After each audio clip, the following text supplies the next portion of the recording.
საბოლოოდ შეიძლება სხვა ბინა ჩაგაბრო. როდესაც თქვენ მოლოდინი გაქვთ, რომ კონკრეტულ ბინას ჩაგაბრებს სამშენებლო კომპანია. შეიძლება სხვა სიტუაციაში აღმოჩნდეთ და სხვა ბინას ჩაგაბარონ. ამის მიზეზი არის, რომ ხელშეკრულებაში უნდა იყოს შეთანხმება, რომ პროექტის ცვლილების შემთხვევაში არის დამატებით შეთანხმება საჭირო. პროექტის ცვლილების დროს თქვენთან მოხდეს წერილობითი შეთანხმება. თუ ეს არ მოხდა, ეს გამოიწვევს სავალალო და საუბედურო შედეგს თქვენთვის. შეიძლება თქვენი ბინის ფართი, სართულიანობა, ანუ განლაგება და ხედი.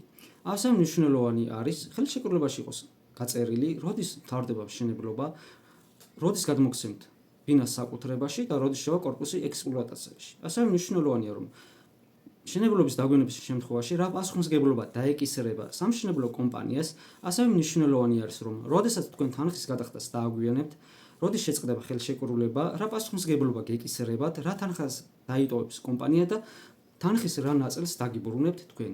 თუ თქვენ დაინტერესებული ხართ თქვენი უფლებებით, შეგიძლიათ